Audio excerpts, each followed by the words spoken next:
Hey, I just got back from lunch. Did you finish that report yet? Well, not exactly. Still working on it. I'm not finished just yet. I got a little sidetracked, but I will get them to you first thing this afternoon. It is first thing this afternoon. Well, yeah, I understand that, but I mean, I am working on But it. I'll have. what do you mean that the report isn't finished yet? I'm still in the process of working on it. I've just been a little distracted.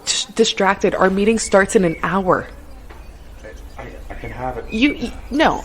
What were you doing? Were you listening to another hunting podcast again? I swear, I give the staff in this office the freedom to do whatever they want to do as long as they meet a deadline. That is the first bullet underneath your job description. Pays attention to detail and deadlines. And deadlines. With emphasis in FO.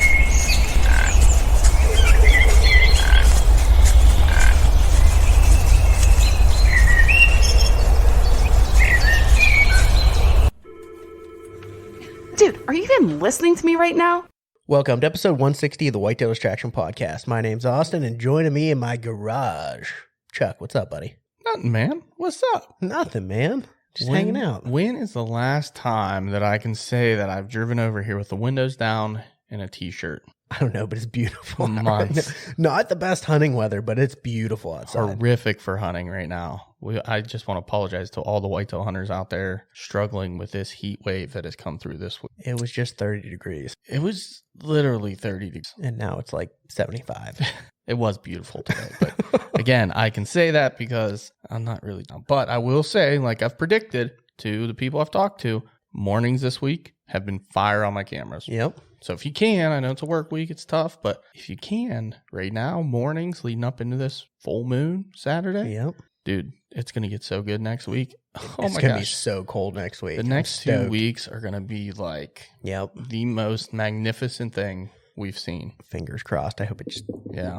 I'm knocking on that wood too. I hope for everyone out there that they have just an absolutely glorious change in this with this front coming through and deer just up chasing. I've seen pictures of bucks chasing, small, big. You know, they're starting to kind of dog and do all kinds of stuff right now. Yeah, buddy. So It's going to be glorious. I am looking forward to the Ohio trip soon. I'm So, sure you are, man. We've seen some pictures that you got going on. Some bucks I'm are itching. popping off. I had some Yeah. freaking crazy mornings this week, like absolutely crazy. My phone, like I was at work, I just did not just want to sit there and like refresh, Mhm. because it was like every 2 minutes, Yep. new deer. Yep. I have a short West Virginia hunt story, but before we get into that, we should probably go ahead and take care of the business, We shall should take care of the biz. So first and foremost, I want to thank our partners and Top Dog, as always, Scree. ScreeGear.com. Go give them a visit. They have absolutely wiped all of their pricing down across the board, every item. This is non-sale. This is retail, folks. Prices have dropped. They have. Everybody else out there in the industry, man, they're cranking those prices up. It's a new year, new price. That's right. Not Scree. It is new year, new price. Yeah. Just lower.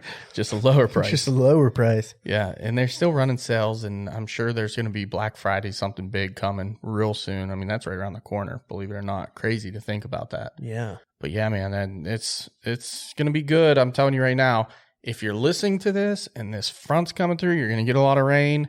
Go get you some Nebo rain gear, man, because the Nebo rain gear is phenomenal. It breathes well. It's 100% waterproof. That thing is crazy. I think it's like 24,000 rated or something. Something like that, man. Woo! It's gnarly regardless. Yeah. It will keep you dry. I have had mine living in my backpack along with Yep. my 850 down ptarmigan and just chilling in there, ready to Always. keep me toasty, man. I'm stoked about that. Always. That was the perfect night. The night I shot my buck, I was, rocking, I believe I was rocking the hard scrabble jacket. And I was like, you know what? This is the perfect night for that ptarmigan. After I got in, I sweat a little bit getting in, like, give me that ptarmigan. Throw it on, comfy, cozy for the rest of the night. Keeps you, calm, cool, and collected. I would agree. That way you're not jumping around, fidgeting when you're cold, you're shaking, cold takes your mind off things. So when you can throw that piece on and comfort you and warm you, it's just like perfect. I would agree, man. So next we have VIP Archery. And I will tell you that we were sharpening up some combat veterans tonight. As I was actually fletching some arrows. Sam was sharpening his combat on the stone, and man, we are so impressed with those broadheads. Just the way that the steel will take another sharpened edge to it, and just keep killing over and over again. Oh, I agree, man. I touched mine up just the other day just because they've been living in a quiver and they bounce off of each other and whatever else. And man, I almost cut myself terrible. I've cut They myself were 4 times so this year. surgically sharp, man. I know you did. You were in here last week, freaking like, oh. Yeah, I'm such an idiot. I keep doing this when I'm on my e-bike.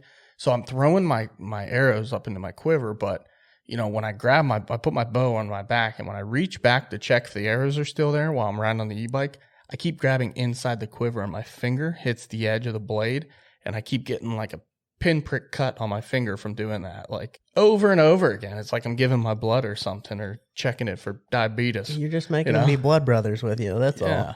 Forcing the blood brother I initiative guess, into every deer I come across, huh?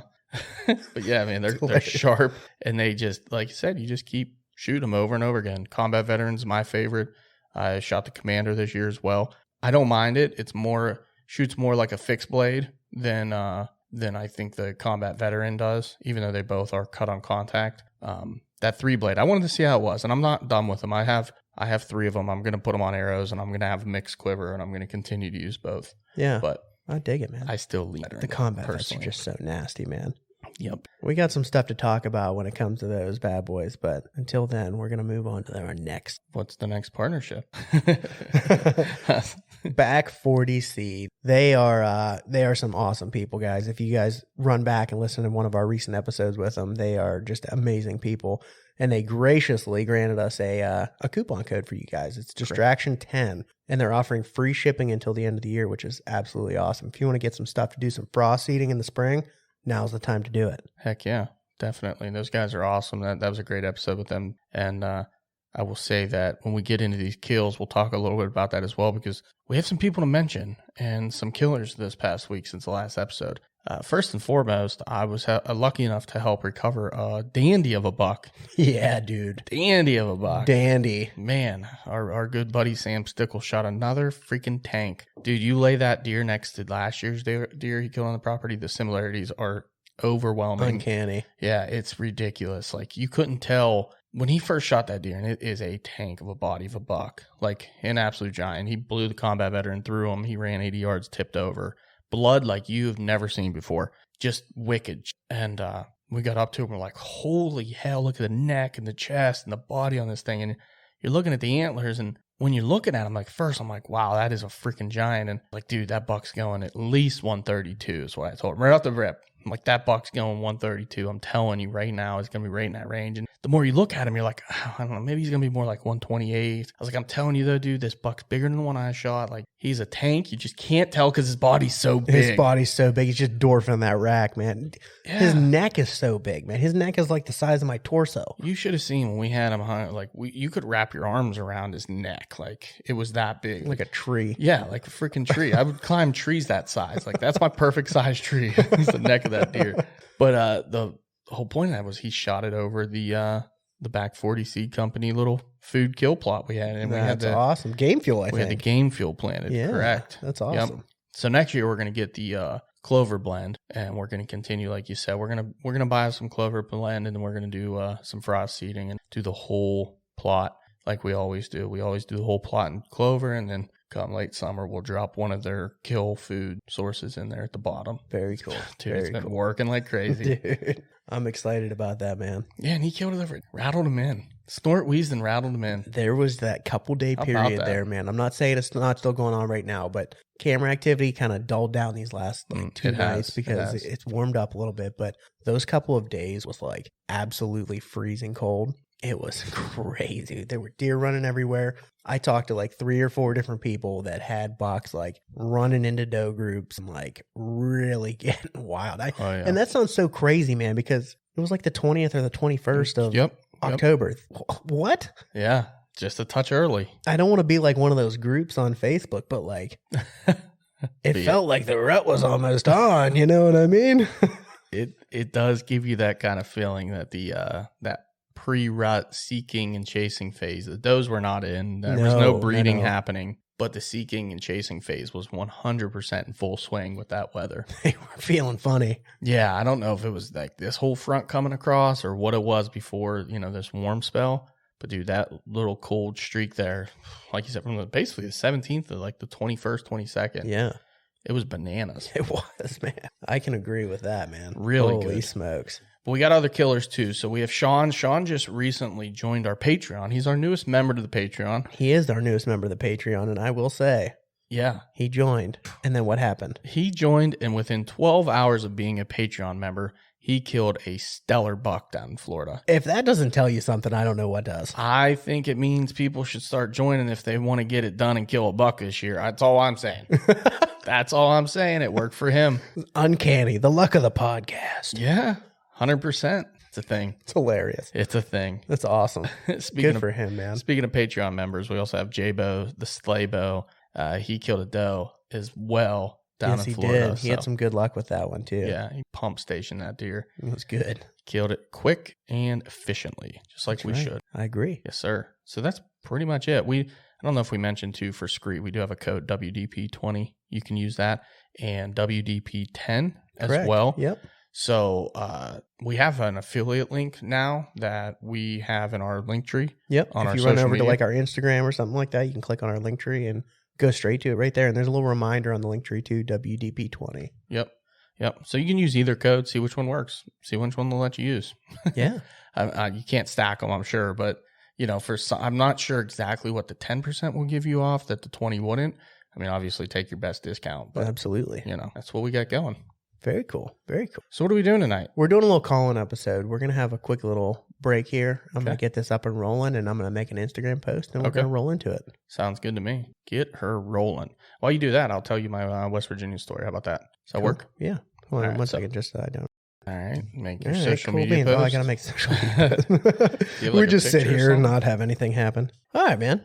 Tell me all Okay. about this bad boy. So we decided last Sunday that I couldn't take it any longer. I was itching. I was like, I got to get out to somewhere and I got to hunt, man. I have to hunt. So we decided, why not West Virginia? I have the license. All I need is like the $30 tag or whatever for archery right. permit. So I'm going to go. So we went down there. We got, it was myself and Sabelli. We went down and it was about 4:00 when we got over there. And I was like, you know what? It's early enough. Like, let's drive around. Let's go see what we see. Like, let's just do a quick lap around the block. We don't really know where we want to go. We have a good idea. And first thing, like 3 doe come busting out from the public onto private. We're like, okay, well, that's a good sign. I mean, deer are moving already. We saw a couple more, drove around, did our circle. Well, we come in, and this is where the whole fiasco happened. Apparently, when we get down there, we get pulled in, and we're in the parking lot, and we're kind of getting our stuff together, getting our whereabouts. And a guy pulls in, like, not even, that big parking lot where we usually park, the main one. Yeah, absolutely. The guy doesn't park in, like, beside us. He literally, like, pulls parallel with the road in front of us, like, cuts us off in front of us. And he's talking to us out his window. Hey, where you guys planning on going? And I'm like, couldn't have parked and had this conversation? Like, you could have literally just pulled in straight. You're on the road, bro. Yeah, like, you're literally on the road. And that road is crazy, too. Yeah, it can be. It's crazy. And I'm like, well, we plan on going up this hill and then, off to the right somewhere up there. Oh, okay. Well, I won't be in your way then. I'll probably go back over here somewhere. I was like, okay, cool. Cool. So then finally he doesn't move yet. He's still there and he's like, well, and I just want to let you guys know that you got to wear orange. I'm like, yeah, you sure about that? He said, yeah, there's this youth gun season that's in right now and you got to wear orange. I'm like, I don't think so, bud. Like, I looked at the regulations and yes, it is kind of unclear, but to me it's crystal clear. Like, I basically told him, like, well, here's the thing, where we are doesn't allow a gun season. And when you look at the rules and regulations of the youth gun hunt, it is only in areas where there is a buck rifle season. Mm-hmm. So if there's no buck rifle season, there's no youth gun season. And it's, yeah, man, it's a gray area. It's a gray area. I don't know. I'm from PA too. I don't know. I'm just letting you know. I was like, yeah, I don't think it's a gray area, but it's pretty cut and dry. Like, that's what the rules say. Like, there shouldn't be gun season. Like, well, I'm telling you right now that there's a guy up there with his kid. They're in orange, and the kid jumped out. He's got a rifle, and he's heading up the hill. And I'm like, you're kidding me? Right where we want to go. And there's going to be a kid with a rifle. I'm like, okay. Well, I really don't want to deal with that. And I said, well, whatever. Just about to get in the truck. So we jumped in and was like, the guy went and parked. Like, you know how the parking lot, you're supposed to park, perpendicular to the road, right? He literally pulls in and then pulls parallel with the road, takes up half the parking lot with his big stupid truck, jumps out. First thing, of course, he grabs a crossbow. No offense to crossbow users, but just saying he plays the part. And I'm like, you know what? Screw this. I'm out of here. I'm not dealing with this guy. I'm not dealing with the kid.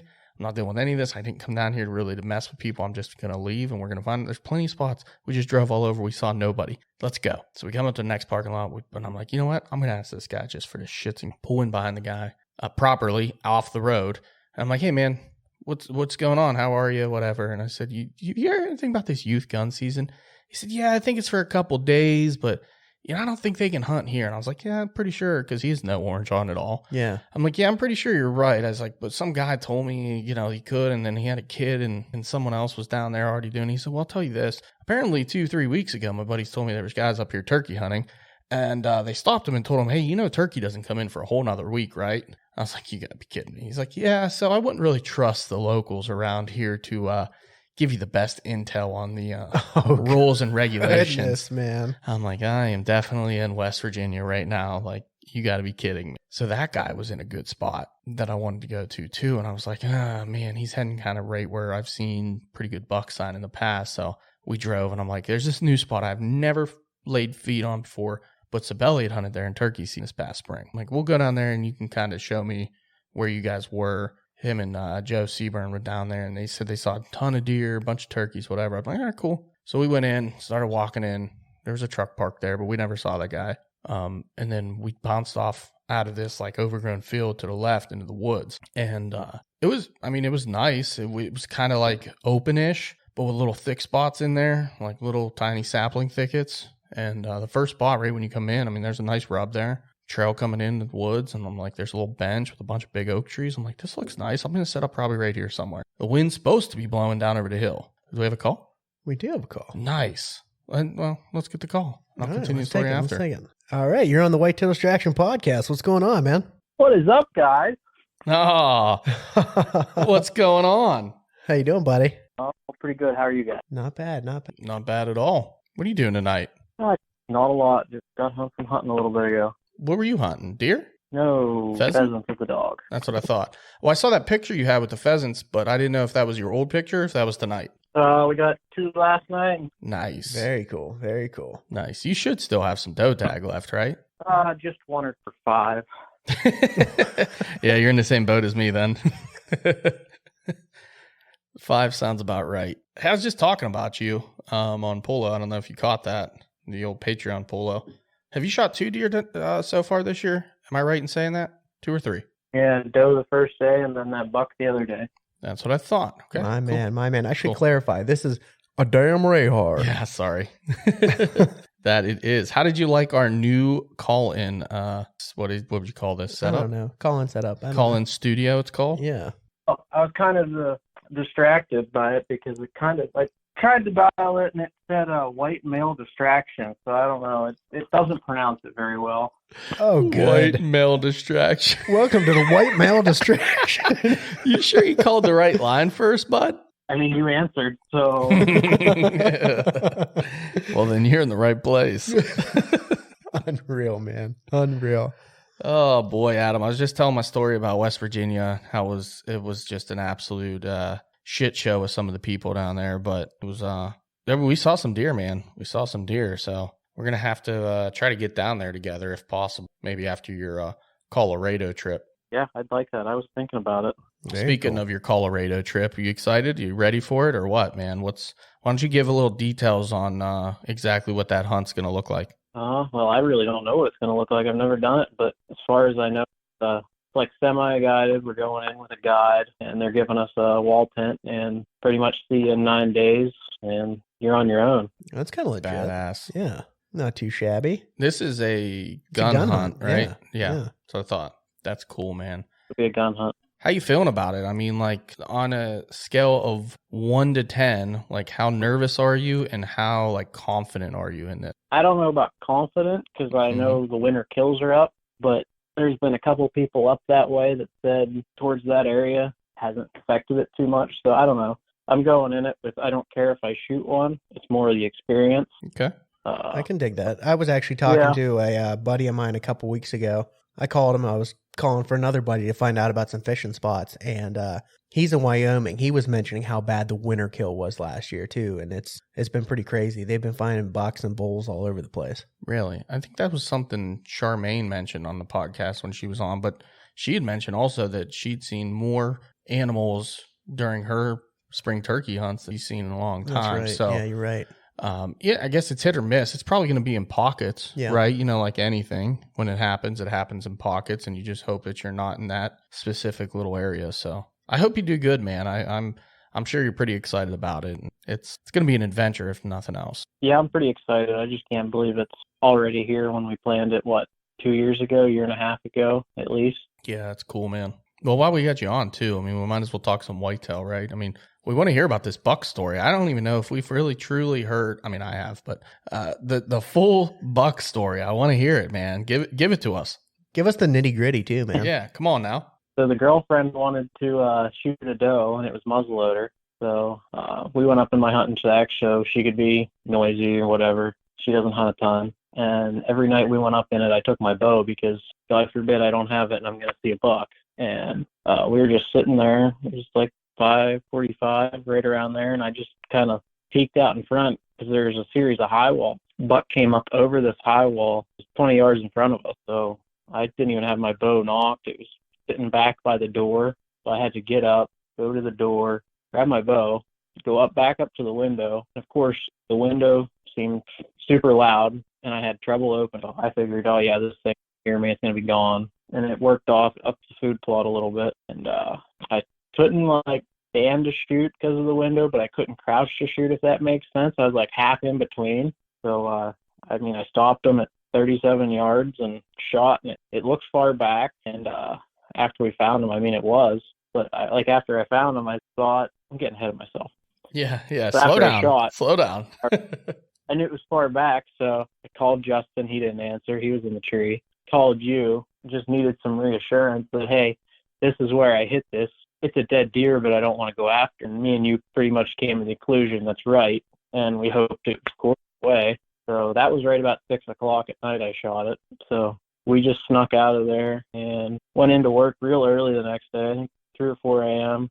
Told the boss I was leaving at 10. Went out. My buddy met me and helped me out there, and we started where I shot at it. There's no blood because the arrow didn't exit. And he started down the high wall. He looked over and he goes, there's blood literally everywhere. I was like, hey, that makes me feel better. And he took another couple steps and he goes, it's laying at the bottom. He's like, it made it maybe 60 yards. That's so cool. Dude, you smoked him. So to this point, I didn't know what he was. When he was right at 20 yards, I threw the binoculars up, saw he was legal, and she asked if we could shoot him. I said, sure, it's going to be a rough year. I'm not going to be able to hunt much archery season. And this is a property that it really can't hold deer because there's all the properties around. It's just kind of, it's brown, it's down. So we got up to it, and it was a real decent buck. I was very surprised.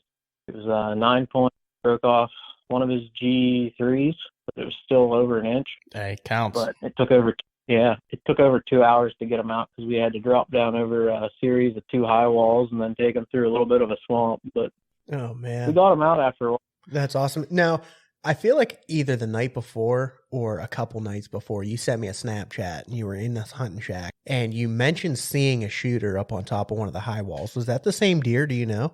I'm pretty sure it is. He had real dark horns just like this one, so that's what I would say. Yeah.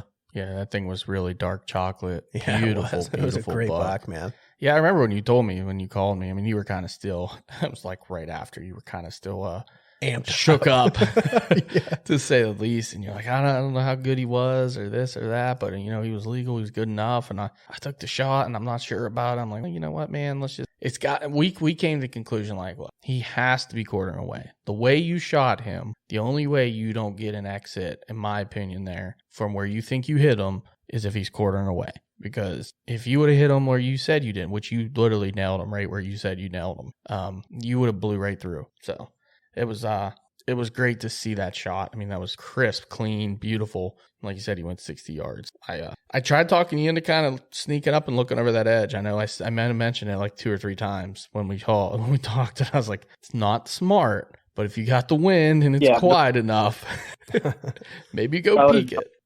But I don't know if it was kind of a mental thing that took over, that I knew where to aim. and I knew how he was standing, and I just don't remember it.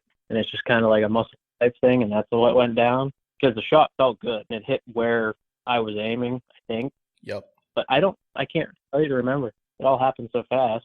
Right. Here's the thing, man. That adrenaline dump, you immediately there's a couple of people out there in the world that are hunters. They remember everything all the time, and then the vast majority of people, as soon as that shot breaks and they see that deer take off, they don't remember anything. They're like, "Oh, the deer went this way." It totally went the opposite direction. Nobody ever remembers that stuff, man. But you're kind of one of those guys that if you say you hit it in this spot, I'm going to believe you hit it in that spot, because I'm not pumping rainbows in your butt or anything like that, but you're a phenomenal archer, man. I appreciate that. We were having that conversation after the fact, and it was like, did you aim at him? Did you aim for the exit? What was going through your mind? You were just like, I really don't really remember, but I feel like it was just back. That's all I know. It was back. And then you drew we had that picture, and you kind of put the dot where you think you hit the deer, and I'm like, dude, it's a dead deer. Don't worry about it.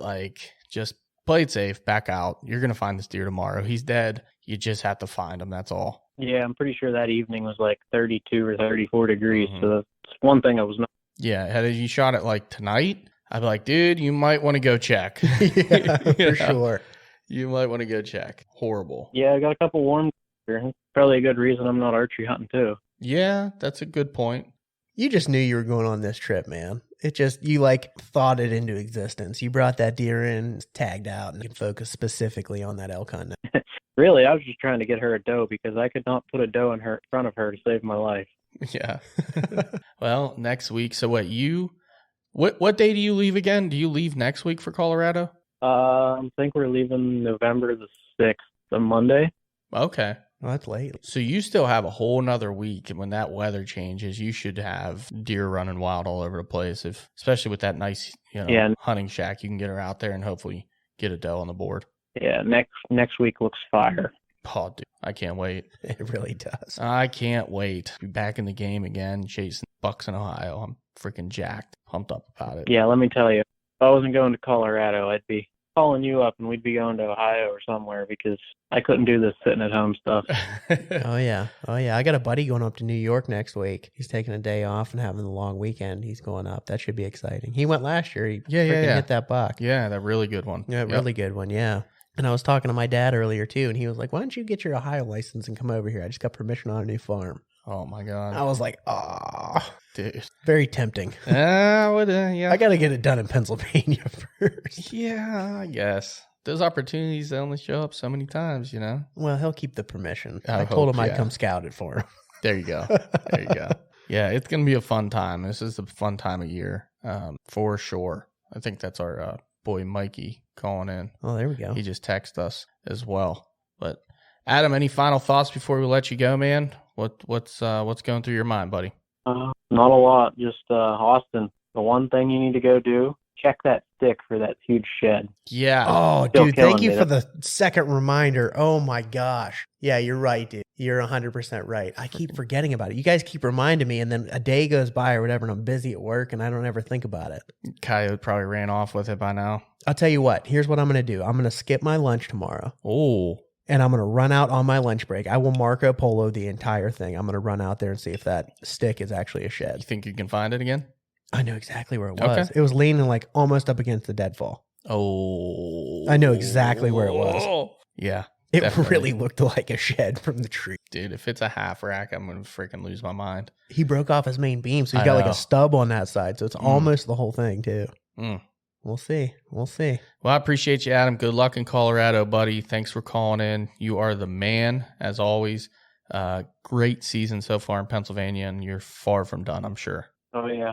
Nice talking to you guys. Have a good night. All right, buddy. Take See care. you, brother. All right. Let's see if we can figure out how to do this. Hello, you're on the Whitetail Distraction Podcast, or as the last caller said, the White Male Distraction Podcast. I heard the beep. I guess that means I'm live, huh? That would be it, my Dude, man. this is kind of cool. How was the waiting service in the call-in studio waiting line? Dude, I'm not gonna lie, that was pretty badass on your guys' part. Yeah. Were you? So kudos on that one. That was Thank you. sweet. Thank you. That's Austin's idea, by the way. So I'm going to thank you for him because this is all his idea. Trying something new, man. We gotta keep up with it. That was sweet, man. Seriously. Yeah. Like I got to listen in. That was cool. That Very was cool. Very cool. Yeah, that's why when you text us, I was just like, call in because I wanted, for Yeah, one, I wanted for someone sure. to try and tell us what it was like when you had to like wait on. You know, that was on the line. awesome. So, cool. Yeah, Sweet. it rang once. Like, welcome to the Whitetail Distraction Podcast. You No can shit. listen in when you hear the beat. Like you are. I don't know exact wording, but like, yeah, Mhm. worked phenomenal. That's That's so awesome. cool. Excellent. Well, I'm excited. Good about for this you, then. Austin. You're the man. See, I just leave all this good techie stuff to him. I'm trying. Yeah. Anyways, Mikey Fennel, what's up, buddy? How are you? What's up, guys? I'm doing good. I could complain, but I don't think anybody would listen. So Long time listener, first time caller. No. Long time caller, first time listener, maybe. yeah, something like that. No, I just finished up listening to your I think it was the last episode you guys put out. Basically summing up your season. That was a good episode. Oh, thank you. I'm glad you liked it, man. Yeah. Kind of relit the fire for me a little bit. Good, buddy. That's what we hope for. A lack of a better term, I guess. So Yeah, I know you're after it pretty hard right now. We've been pretty much every single day, multiple times a day in contact here. Now, yeah. you have multiple doe on the ground though, so you're not having a bad season. You're a little ahead. Two does down early with the recurve, Yeah. which I'm sure Austin's happy to hear about. So I am, man. I'm Mhm. so glad you're stacking them up with that thing. yeah, man, didn't waste any time Yeah. with that thing. First night out, I shot 2 in like 3 sits or something. Yeah, it's crazy. With it. So I've been on a bit of a dry spell. Tomorrow marks 3 weeks since I've released an arrow on a deer. So Getting that itch. So you're just itching like a yeah, madman. I get pretty itchy. Yeah. Yeah, I would like to put another doe down here this week and then really focus on oak. Sorry. No, you're good. Really man. focus on bucks here. You know, my rutcation is going to start next Friday, Yes, sir. and I'll be off the whole second week. So basically, the 3rd through like the 12th, Killer. I'm going to be off chasing these things, man. That's awesome, man. I'm glad you kind of nailed down the dates because you were throwing those back and forth for a while and you were really unsure of what you wanted to do. know, really, my dad kind of was the one that was like, well, that just doesn't make sense to do that. So the time change is not this coming weekend, but the following weekend. Yeah, it's Sunday the 4th. So if I were to take off next week, which is like the 30th through the 3rd, I think, that would be it for me. My season would be over because there's just no way with the time change to get out after work. Right. So that really, the time change was the biggest factor. And I mean, I'm not catching the whole first week of, I'm still going to get to hunt the evenings this week after work, but I essentially picked up 10 more hunts by taking the second week, which I wouldn't have had. So Right. Makes sense, man. It adds up. just more time in the tree, I think. Yep. But we do have some sad news. We have a sad update that you probably ought to share since your episode that we recorded with you a little while back. I wasn't going to bring it up. I was going Yeah. to move on to what he was looking for. Listen, I had to bring it up. It's so important to the whole Nah. saga of what's going on. Yeah. Crab Claw has been knocked off the hit list, and it wasn't by one of the good guys. Wasn't by a fennel. At least it wasn't from Team Grip and Grin, let's just put it that way. Yeah. But I do know the guy that shot him. I grew up playing ball with his son. I know him from that. His dad actually hunted with my dad way back in the day in Ohio. So, like, we know the whole family. Mm-hmm. We at least got to see him in person, get our hands on him, and really appreciate what that deer was. And, man, I mean, he was everything we thought he was. I mean, Dad and I had him pegged right around 150, and they roughed him at, I think, just shy of 149. Unreal, man. So, I mean, just an absolute, just a PA monster, man. I mean, and it was funny because we hadn't had pictures of him in, 2.5 weeks or something. And he showed up on his farm, I think he said 5 days before he killed him, which was like just shy of 1 3/4 miles from where we were getting pictures of him. So, Oh man, he was roaming and hard. really the only, yeah, and really the only thing, obviously we talked about, like, do you guys have crops? Like the only thing it came down to really was the oaks on their property were red hot, and we have none on the property that we're hunting this year. It was the deciding factor. No one will ever know, but that's the only difference we could come up with. Yeah. So Nubs has quickly made his way to the top of the list. We've had a couple nighttime pictures of him the past week or so. We got a series of pictures of him the other night. It looked like he was on a doe. The first picture he came through, it was like 10:02 was a doe, and the very next picture was him at like 10:03.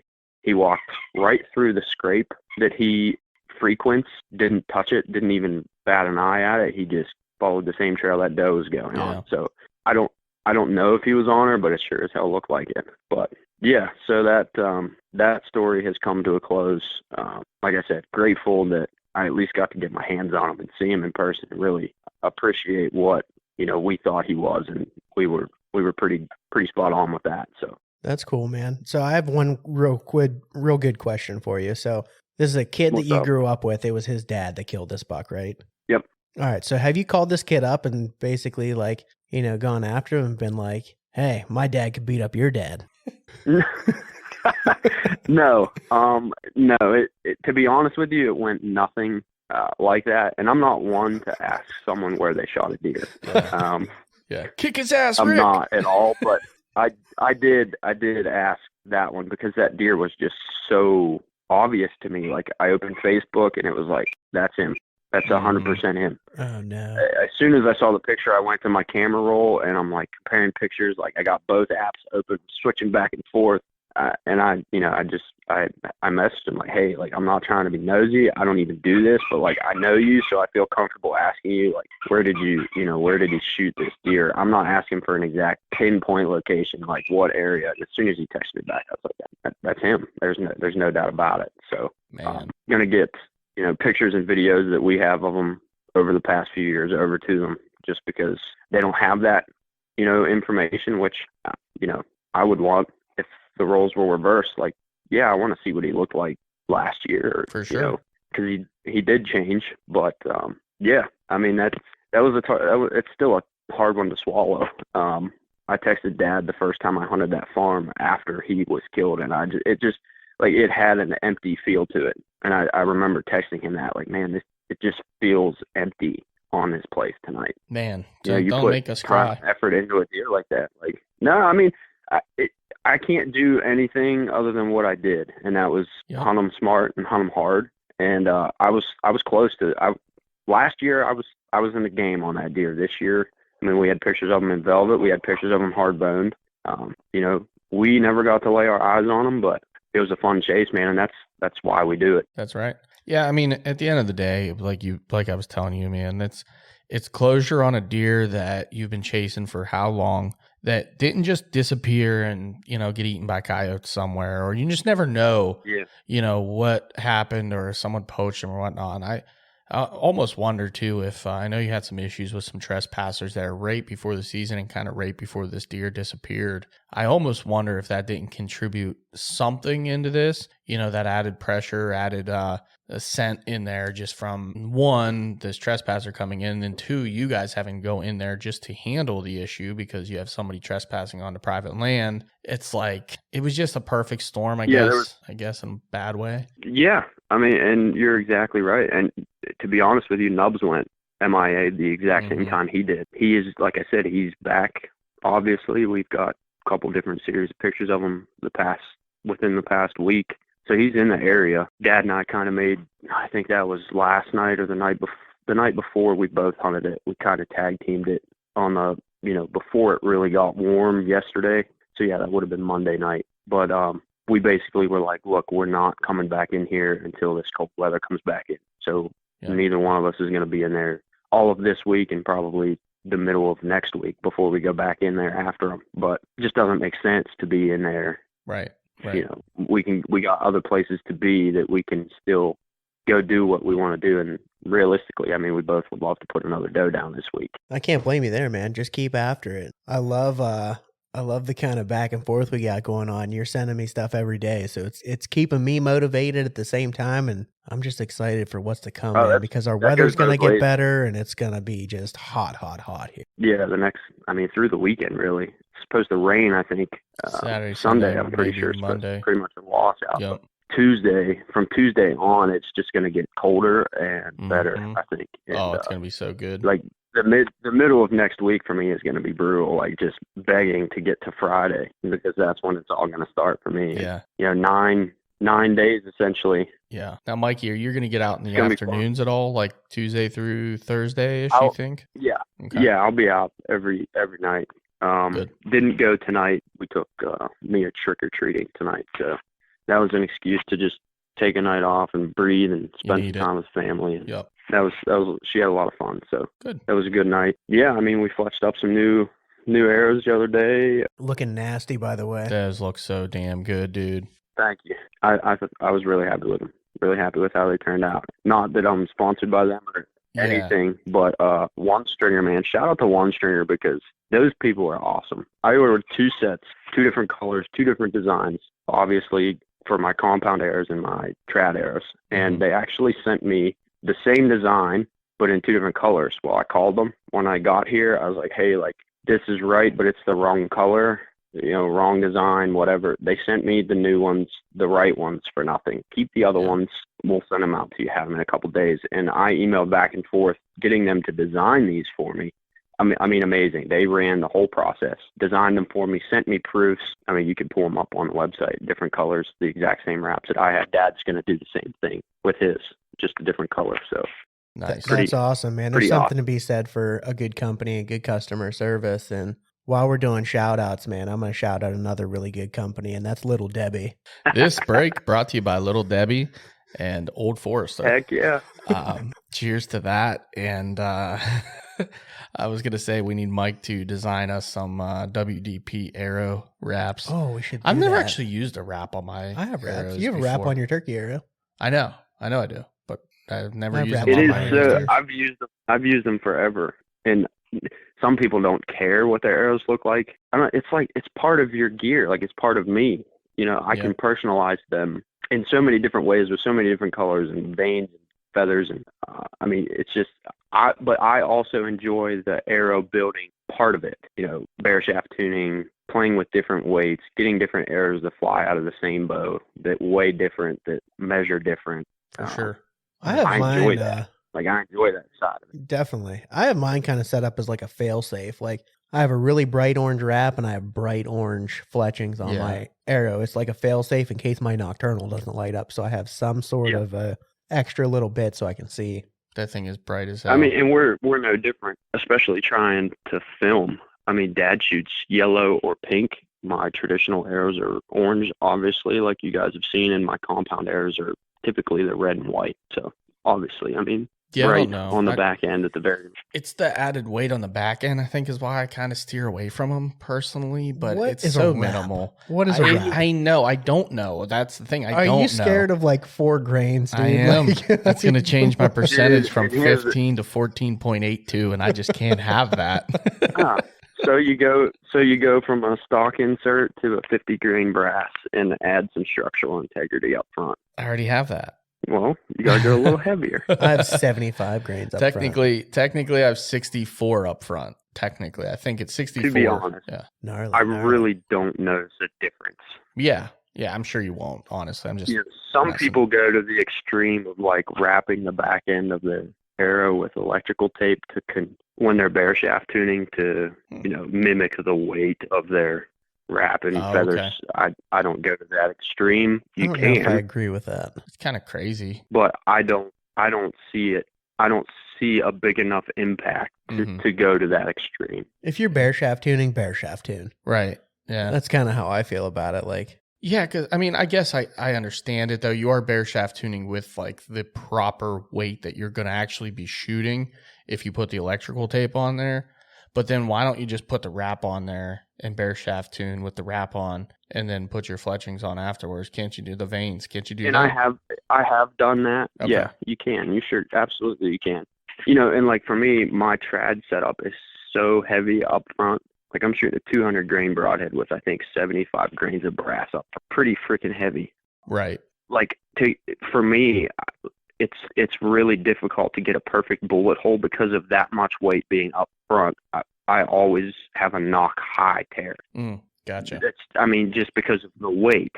Right. Dude, as soon as I put, I have a 4-fletch left helical. They're freaking. You guys have seen the lighted knock footage. They're lasers. Mm-hmm. Yeah, there's nothing better than shooting a clean laser with that nocturnal on the back, dude.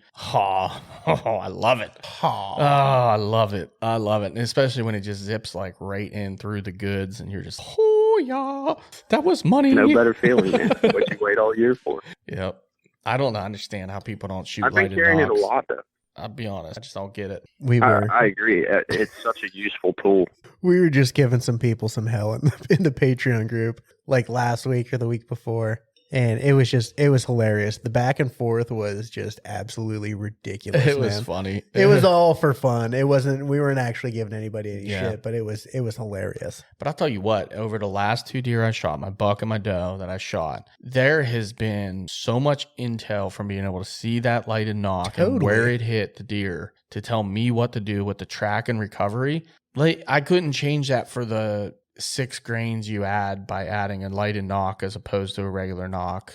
I mean, it just doesn't make any sense to me. So for that 6 grains, I'll make a sacrifice for sure. 100%. I would agree. Absolutely. As much as it plays in when you're not filming your hunts, imagine like what it does when you are. When you can actually go back. Dude, Dad didn't shoot them for the longest time until we started filming, and then he got a couple kills on video. It's like, dude, I have no idea where you hit that deer. Mm-hmm. Like, you've got to, you have to shoot these. And I finally talked him into it, and he won't get away from it. Yeah. What lighted knocks do you run, Mike? Nocturnal. Okay. Good, man. It seems to be like their number one consensus wise, but I know some people are running some other brands out there and trying new brands and whatnot to try to cost save. And I don't think they're that bad. I mean, if it ain't broke, don't fix it, buddy. Exactly. And if it ain't fixed, don't break it. I know a couple buddies that run the Glory Knocks, I think they are. Yeah, they're garbage. And I only say I've that. never shot one. I only say that because they pinch the living hell out of your string. That's the only thing I don't like about them. The reset's great. I love the reset. I love everything about them. They light up. They're bright. They're freaking awesome. But they pinch your damn string to no end. Like it's a death grip on your string to the point where it's hard for me to even pull them off. And I feel like that's going to affect my flight. So. And it could. Yeah. I mean, we could go down that rabbit hole another time. But I mean, especially if someone torques their bow, I mean, you're already pinching it. So you start torquing the string or whatever, you're really going to get into some issues there. But I said, that's a story for another day, I think. Exactly. Yep. Well, man, what's the plan over the next 9 days of your rutcation? What's your go-to? Where do you think you're going to make magic happen, if you had to guess? The first, probably, I would say like the first half or so, I'm probably going to really key in on some historical data, I think, because I mean, there's other deer I'll shoot. Obviously, at this point, like hit list has been dismantled basically, but I would really love to close the book on Nubs, and I have some pretty good scrape data from him over the past few years. So I'll probably key in on those areas first. Then the latter half, man, just try to get in some pinches and some transitions and catch deer cruising, getting off one deer and one doe and going to the next. I'll probably jump around bow-wise. I mean, a lot of our stands, obviously, we have set up for traditional style setups because of Dad, close shooting 25 yards and in, which is in the wheelhouse for me. I don't want to say that my standards change when I'm carrying that equipment, but in a sense, they do. I think it's fair to say they should, in my opinion. Yeah, I mean, to an extent, they do. Not like I don't want to go out and shoot a basket rack 8-point that's a year and a half old. I'm not saying that I won't, given a certain situation or opportunity. I mean, I'm still an opportunist at the end of the day. Mm-hmm. Given the opportunity in the right situation, I'm going to take it. If it comes down to the last day and I still have a buck tag in my pocket, I can get a good video and make a clean shot, I'm not going to say that I won't take it. Right. And you've gotten your first buck with the trad bow, right? So you kind of have that monkey off your back already. So it's not like you're looking for your first trad buck either. So I'm sure that Right. changed it, you know. Yeah, and I shot a really nice buck. I mean, it was 100-inch 8-point on video out of the saddle. It was actually with a loner bow. It was the original prototype to the bow that I shoot now. Yeah, it's cool. Which is cool. Badass. But I mean, so far we've had a good year. I've shot 2. Dad shot 1 off the ground on video, which was really cool. Sierra put 1 down late last week. That was cool. Yeah, man, that was I exciting. mean, we got 4 deer down, and it's just getting good.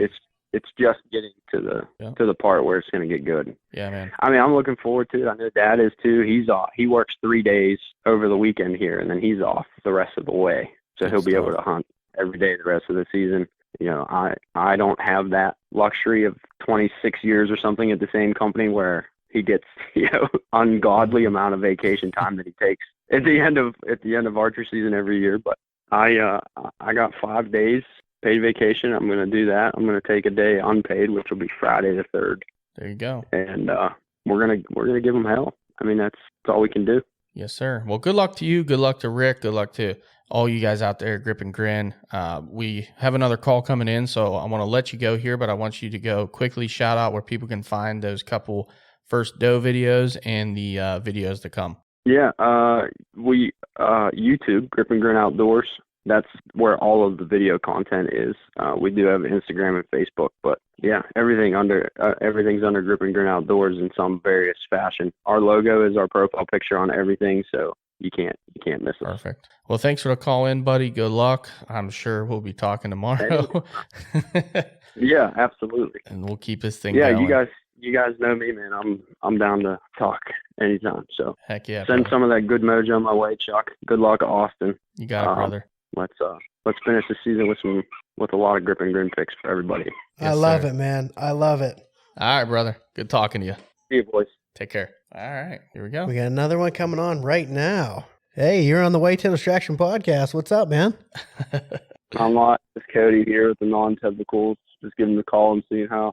Well, I saw you guys had a good start of the season, so I'm just calling in to see what's going on. What's happening, brother? How you been? Oh, I actually had a rough start of the season. Well, Believe it or not, missed a solid PA buck. Nothing crazy. Probably about 115, 120 inch 8-point. I came out perfectly right before dark. I had a couple of good bucks pattern. Coming to the food sources like most people did early season. It was my second night off.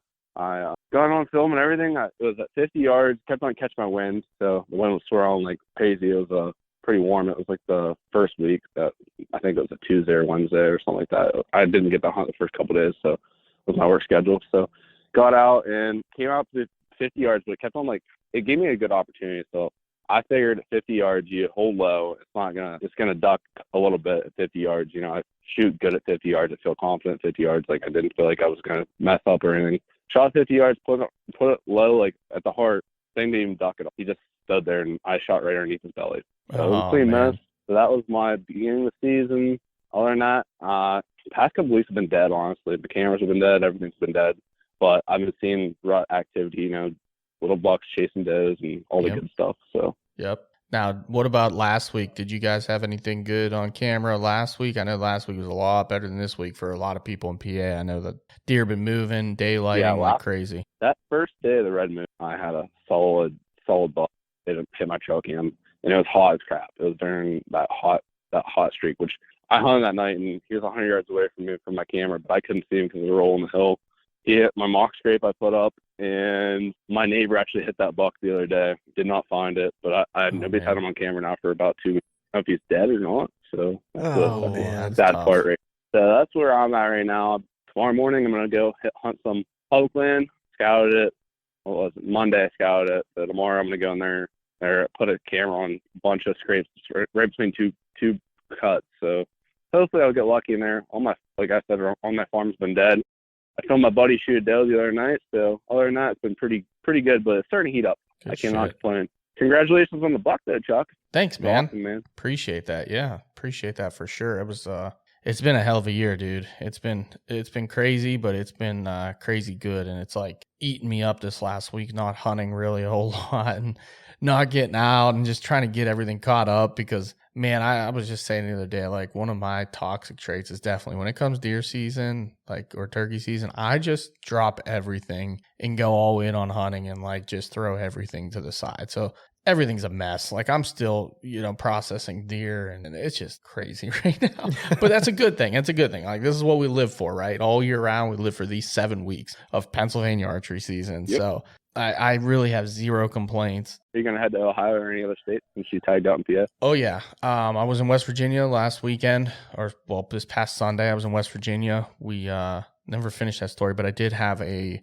8-point within like 40 yards, and he busted me when I was climbing my freaking tree, of course. But I'm going to be in Ohio starting Sunday. The first day I can hunt over there is Sunday through next Saturday. So I have a week in a draw hunt that I pulled. So I'll be over there pretty much every single day. I can't wait, man. I hope you kill a stud, man. You're having a good year. Luck will probably follow you for sure, man. I hope so too. But I'm willing to share that luck for you guys, for you, Austin, everybody listening. Like I want to see more people get some bucks down too. It got crazy there for a minute. My buddy Sam shot one and I shot one and our buddy Adam, it was like all bang, bang, bang day after day. And it was like Austin had a freaking great encounter with a stud. Dude, almost killed a really good one, man. The same night that Sam actually killed. Yeah. Like right around that same time too, man. That buck came in and Crazy. Awesome. I haven't had an encounter with a buck that big in a while. What was the date? That would have been the 21st, right? What, 20th? 21st. Yep, 21st. That was good. I think it was Friday night. It was Friday night, yeah. Friday night. I thought so. I was like, well, I was wondering why you were out, but you, did you take off work that day? No, I scooted out right after work. Okay, perfect. Yeah. So like I knew it was a Friday night and I was like, man, that is awesome. But you know what? I think this is No, it was good. Saturday. It was Saturday. It was Saturday. You're right. It was Saturday night. Yeah. It was Saturday. But regardless, I think that is a small hint of what's to come. I think it's just, that was a little teaser of what's to come next week. Man, can't wait. Keep saying it. Yep. You going to be out? You going to be after him or what? Yeah, I'm locking into it. So right now, I go in Friday night. I work my 4 nights, and then I'm off for right when the front comes in that Tuesday, Wednesday, Thursday. So I'll be out those days. Freaking awesome. Oh man, that timing couldn't be better. Yeah. My work schedule's pretty hunt friendly, but with the kid right now, I watch her for the most part, and I get a babysitter every once in a while. That can watch her for me. Mm-hmm. So I pick and choose. I can go every night whenever. I watch her during the day whenever I'm off, but I usually find somebody to watch her in the morning, and then I can sneak out right before dark and get a night evening set. But dude, honestly, this time of year I prefer the morning hunts. It's just my personal preference. I'm really not a evening guy. I'm not gonna lie to you. Yeah, I would agree. I think especially this week, I've been telling everybody, man, if you're gonna get out at all, I would say the mornings. Like it's gonna be nice. It's cool overnight, and I will tell you, my cameras over the last couple of days in the morning have been ridiculously good. But I agree with you. I will take a morning hunt over an afternoon hunt any day of the year. Like I love morning hunts. I don't care. I just absolutely love it. I just like the woods waking up. I feel like that's the turkey side of things too. It's just the side of things. But I will say though, for anybody listening, I think the number one key is if you can get in the stand with like an hour left of dark, it doesn't matter if you're late. It's a rut, baby. Like it doesn't matter. Anytime the stand's a chance to kill a deer, they don't care. They're going to be dogging does here pretty soon, and they're going to be acting stupid. So if you're running late to the stand, don't fret about it. You being out in the woods might give you that shot, that opportunity of a buck of a lifetime, or just something that you're happy with. 100%. I totally agree with that. Buck I shot last year. I slept in, got in there late, killed that deer within like 15 minutes on stand. Eating a Pop-Tart. Mid Pop-Tart deer. I love that you said that because people get so frustrated or flustered over the fact that they slept in a little bit and they're not going to be in 2 hours before daylight. And it's like, dude, just get in the woods. Anything can happen if you're in the woods this time of year. It can be any time of the day too. Like I'm a big fan of this time of year, walking in at gray light when I can see sneaking in, depending on the situation, right? I mean, they're both great. If there's a spot you got to be in there before the deer get in there, then do that. But if not, like if it's gray light, I can see.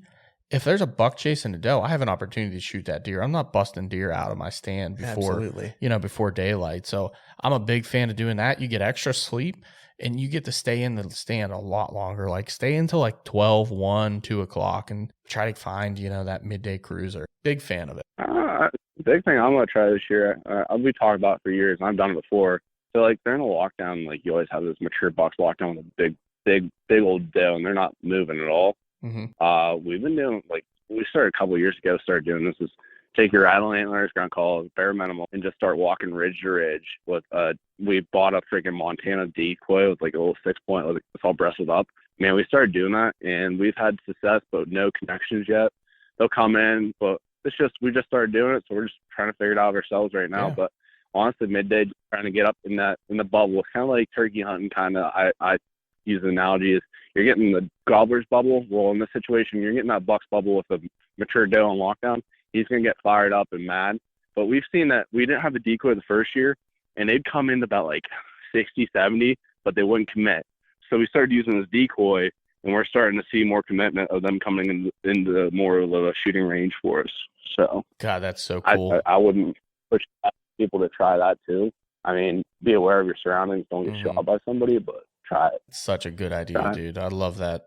I would agree with that. And I would also say, like, even this week, I've had those midday cruisers rolling through on camera, man. I mean, even if you have time to get out just for a couple of hours, go out and try something like that, because they might be up on their feet. They hear you. They might come in. Yeah. I will tell you that we were just talking about my buddy Sam that shot his buck. Dude, he had a decoy out. He rattled and snort wheezed, and that buck came in, like come in on a string. He had actually worked past him to his backside where he couldn't shoot. He grunted at him, and he kind of like got his attention, but he just kind of flicked his tail, flicked his ears, and kept going. As soon as he got out of sight, he started hitting those rattling antlers and snort wheezed. That buck made a 180 and came right into the setup and started getting big on the decoy, like he was going to beat the shit out of the decoy. So, like, there's something to be said about that whole idea of, I really like the analogy of getting into a bubble. And I'll take it to an example. My buck last year in Ohio, had I not walked in at gray light, like first light, I would never have seen all the buck chasing and stuff that was happening on the opposing ridge. I would have never set up over there. I would have set up where I thought was good on the other side of the ridge, and I probably would have never even seen that buck that ended up shooting. Great point. So, like, just getting out in the woods and moving, Yeah. The great point, too, is, like, if you see a little scrub dog in a hot doe, until the day I die, I'm going to, now from here on out, I'm going to get down out of the tree and I'm going to go right where they were at, because about 30, 40 minutes after, there's going to be another buck following that hot doe trail. I've seen it so many times, I've never done it, but from like this point forward, I had a mature buck do it last time, and I was like, from this day forward till I die, I'm gonna just get out of my tree stand, get on the ground, and I'm gonna be in that little bit bubble. Like, it was probably about 60 yards out. I'm gonna feel comfortable shooting 60 yards through the thick ass woods. I'm gonna just go over there and I'm gonna get close as I can to not pressure it, but I don't think it really matters in the rut, man. They're dumb. Yeah. I think the big takeaway from that is too, like, a lot of guys are worried that they're going to be making noise and that it's kind of a pain in the ass to rip down all your shit and get over there and get back up the tree. Are you really going to be that concerned about it if you get a shot at a deer? Right. I was just going to ask both of you, like, how many times, and I will take this as a personal experience and other people you've heard from, how many times have you heard the people that are up in their tree stand going, man, I seen the chasing at 60 yards and they were back and forth and all over, and there was one buck after another, and I just want, I was just out of it. I didn't want to get down and go over there, and it's like, why? But go back to the point, the guys that go in 2 hours before daylight, they get in their tree, they're set there, they see a buck chase a doe across the ridge on the other side. It might not have been a buck that they were after, but it was a buck chasing a hot doe across the ridge on the other side. Are they going to get down and go over there? No, they're settled in. Like, that's where they're going to hunt. But in my case, I'm walking in, I see it. I'm like, well, I'm just going to walk over there and do it. But I agree with Cody. Like, there has to be a mindset. And this does relate. And I'm glad you brought up turkey, because, I love talking about turkeys, but it does relate. Like, you have to get down. You have to make that move. And when you make that move, even though, like, if you hesitate at all, it could cost you a deer.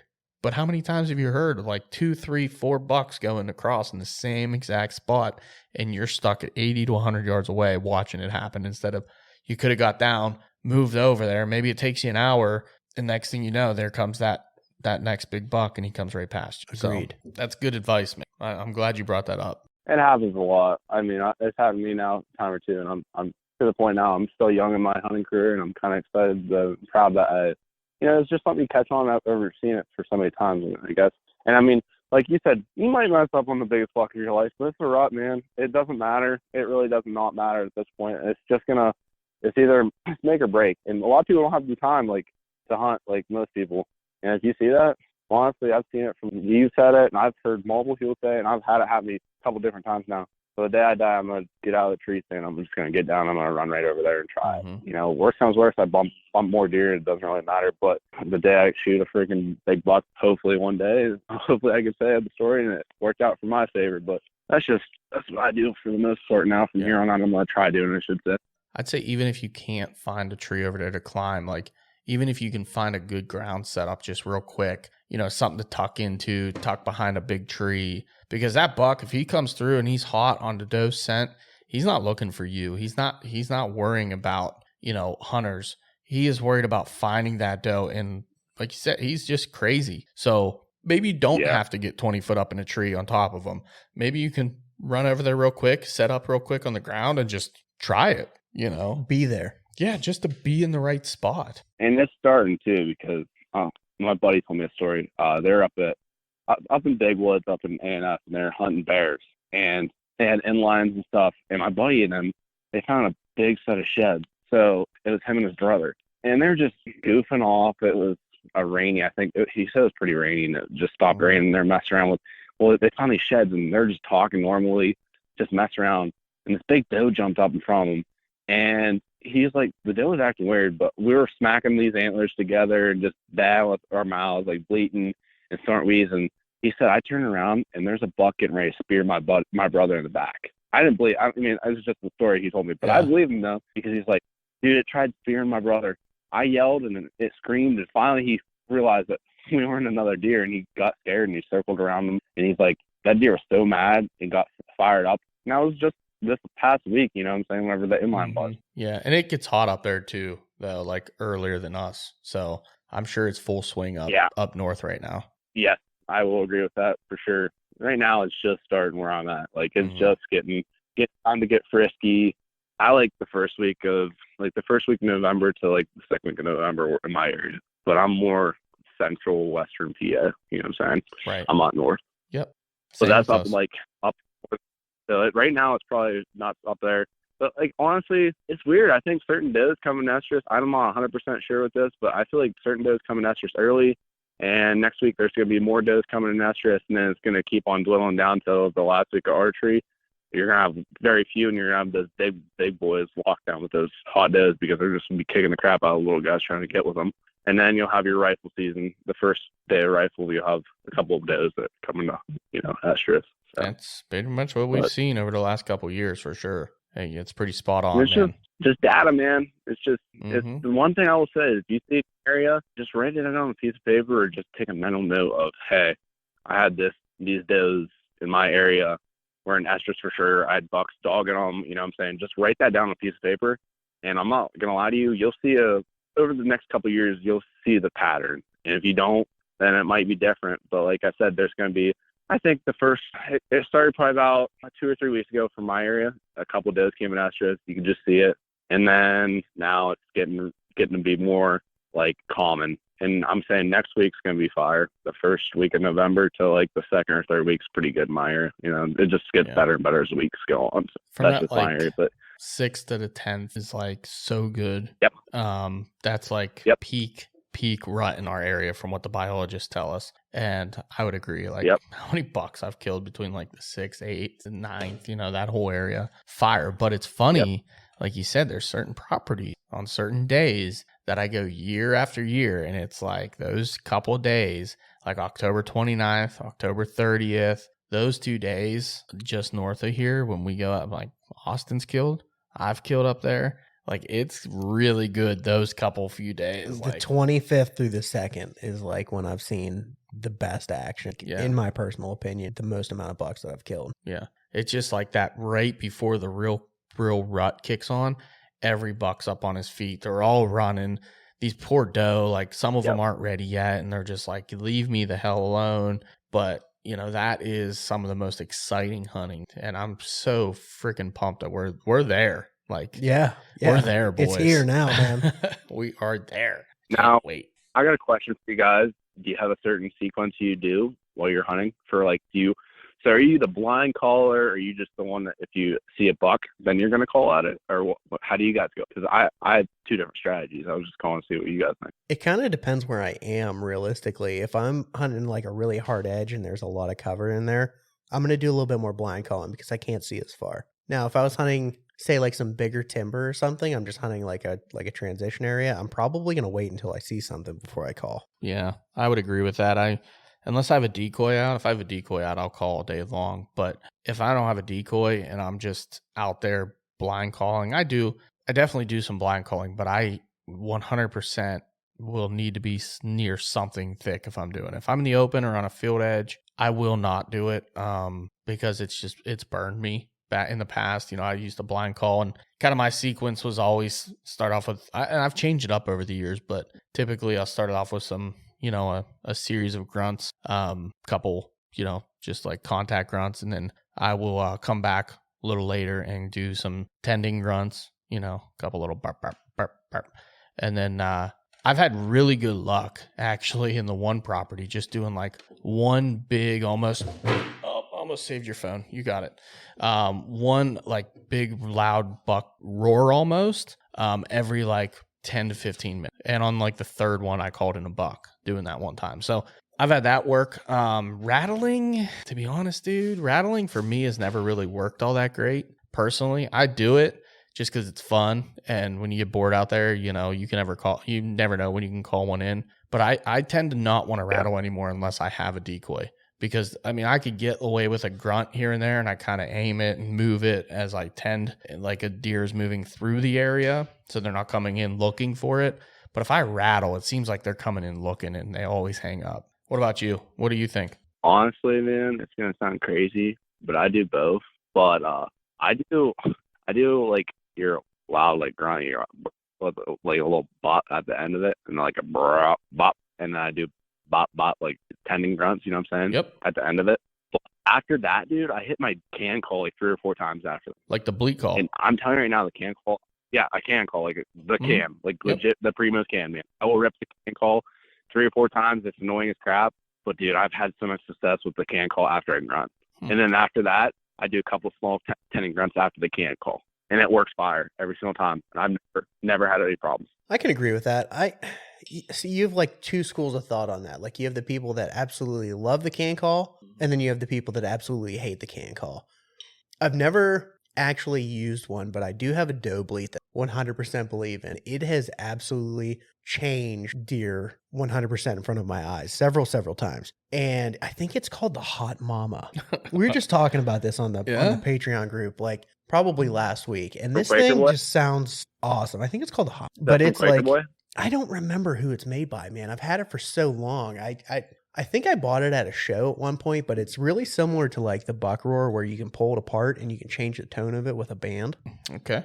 And it has just like absolutely been ridiculous the few times that I've brought it because I never think to grab it. And I threw it in my bag last week when we were talking about it. So I have it in the arsenal this year again, but man, it's been wild, but I've never used a can call. But then I've worked with some dudes in the past and they like swear by it. They've killed like their biggest bucks after they bleeded with the freaking can. I will say the one thing that's worked the best for me is a snort wheeze. Like 100% the best. Bringing a buck, like big bucks right to you has been the snort wheeze. Killed mine last year with them. Called them in Ohio with it. Like I've killed a couple with it. But like grunting and snort wheezing is probably my most successful.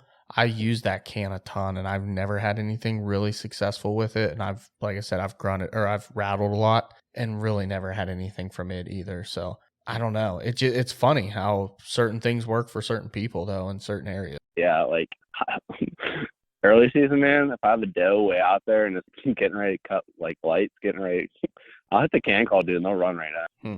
Yeah. I'm being dead serious, man. I can't call them big nannies, dude. They come right in the range and they're all curious and crap, and I smoke them all the time. I love it. That definitely is a huge useful tool early. And my brothers do it all the time. They just do it with their mouth. They call them in all the time. And against my conscience, I couldn't this year. I just couldn't. This little tiny thing, just run away. I forget who we had on. Was it Larry McCoy that we had on that was talking about keeping a bag of leaves in his backpack? Bag of leaves, yep. the bag of leaves. And he said he's called in more does with a bag of leaves than like anything out there. Just like if you see him, like you see like legs walking through that cover and you know it's a doe and you want to bring her instead right in your hand, has just worked like magic. I think he also mentioned about like the pocket full of acorns too and like dropping them out. I think we were joking about the acorn cruncher when we talked Yeah. about that. Yeah. But the bag of leaves is a great trick. Even when you're like rattling or grunting or something, you know, to have like leaves in your pocket to make that swoosh noise, you know, like an actual deer's in the area. That's why I think ground hunting is so effective when you're calling, because you can move, you can thrash around, and I've done all that crazy stuff too, and hasn't been successful yet. But I'm still gonna continue to try it. Chuck's just scaring every deer in the county. Probably, but Nah, I feel like it's gonna work though, man. I'm not gonna give up on it. I've had occasions. It's just like like we've all said already. It's the time. If that deer is gonna come in, it's gonna come. I'm telling you right now, it doesn't matter. It's whatever. It's like a turkey. If they want to play, they're gonna play. I'm being dead serious. That's for sure. And then like with the rattling side of things, I rattled a buck in the other night. It just wasn't something I wanted to kill. It was just I have to see them, man. If I don't see them, I'm not gonna rattle, because I've gone too many times where it works sometimes, but I don't smash them. You know what I'm saying? I just tickle them, so they get like curious and they get all fired up, and they take them because they're little scrubbers. I make it sound like little scrubbers. And then they think they're like the dominant big dog, and they come in there, they're gonna mess them up. But that's like my thing I've used now. I've done it a couple different times. I've done it with bigger bucks. I've done it with smaller bucks. You know, last year I did it with a buck I'm a Scottish shot off with, but the wind. This is the hottest day ever. It was like November 5th last year, dude. It was so freaking hot. I was in the tree stand, wasting my time. I thought it was like 20-mile-per-hour winds, but I looked up, dude, and there's a mature buck probably about 152 yards away, and I grunted, didn't care. I hit the can call, couldn't hear me. So I took my rattling antlers out, dude, and I just started tickling him real quick. He got so fired up, man. He came beelining. Well, with that wind switching the way it was, it switched last second. He's 40 yards away, and I couldn't get a shot off. It caught my wind perfectly. But he was coming in on a beeline. It's just the world. So, like, that's one thing I will say. If they can't hear you, and, like, whenever I'm, like, grunting at a deer and I see them at a distance, if they hear it, stop. And then if they're not paying attention or coming your way, hit it again. Be aggressive. It might get them to come your way. I've had them come eventually. They get all fired up. So, like, if you see a buck, he picks his head up, stop grunting, stop doing what you're doing. And then if he's coming your way, then stop. But if he turns the other way and goes the other way, rip at him some more. Be louder, you know, get them fired up. Sometimes they'll come in, just come straight on a beeline after they hear it for the second or third time. It's just weird. Yeah, that's kind of going into like the same thing with turkey hunting. I can't believe I'm even bringing this up. Yes. Knowing when to call and when not to call is humongous, but it's funny you mentioned that you like tickling the tines a little bit. I have a pretty good set of antlers that I use for rattling, and I always go into it thinking that I'm going to tickle the tines, but then I just end up beating the bricks off those things. Almost breaking your fingers every time. Oh man, dude, it's just the worst. I'm just in there, and it just sounds like a nightmare. Mm-hmm. Now, do you use real antlers or fake rattling antlers when you do it? I use black rat. Okay. Yep. But honestly, the real ones are better. Mm-hmm. I'll say it to the day I die. The real ones are definitely better. I just haven't found a set of real antlers that I want to part paths with, say. You know what I'm saying? I haven't found a set of antlers that I really want to get rid of. And my brother did. He found a set of, there's a big 7-point with no brow tines, and it's probably about like 130-inch 7-point. Like, it's huge. It was big woods buck. And he cut the one did have a brow tine. It did have a brow tine on one side. He cut it off with a bandsaw, and he drilled a hole through it. And he said, that's the best rattling antlers he's ever had in his entire life. So if you get a good set of rattling antlers, and some old timer told me this up north, because I was up north and I was at a camp, and you know, old timers are. Mm-hmm. He said if you find the size of a rack of a buck, like let's say you have sheds off with a 150-inch deer, it's hard to come by, you know what I'm saying? But he said, whatever the size of rack that you're hanging around, is the size of the deer that's going to come into you. I don't know if it's true or not, you know what I'm saying? But that's what he told me. I don't know if I 100% agree with that, but I see the logic behind it. Yeah.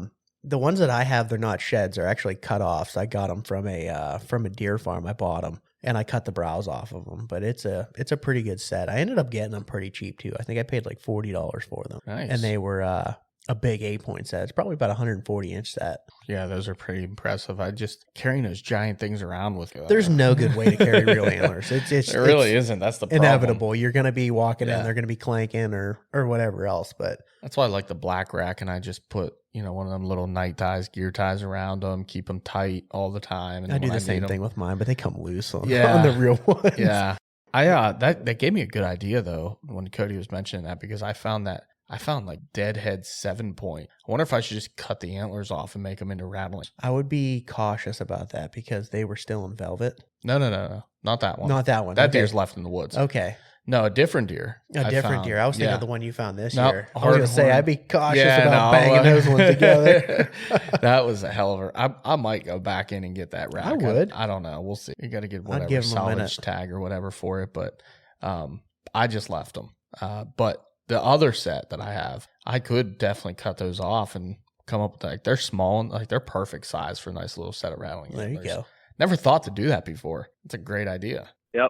Appreciate that. Take a drill bit or a band, cut the brow tines off so you don't smash your fingers like Mhm. Austin was saying, and take a drill bit and drill a hole right through the center of the bases, and then put a rope right through it, and then tie a knot in the backside on both sides. But make sure you get the right length, because if you don't, it's a pain in the bugger. You know what I'm saying? You gotta Yeah. get the right length for you flying around.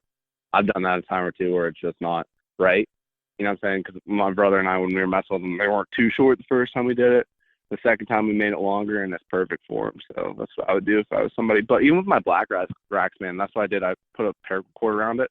The Mhm. first time I did it was too short. So then you touch around, make sure you get the right length, because if you're not, then you're going to have a pain in the butt time in the tree, and then you're just miserable. And if it doesn't sound right, I ripped my paracord off last year. I was like, screw this, and I just threw it. One thing I would give people advice is make sure it's the right length for your likings. Yeah, no, I would definitely agree with that. I was going to say, my buddy at work actually took mine. I had them cut off and they were fine.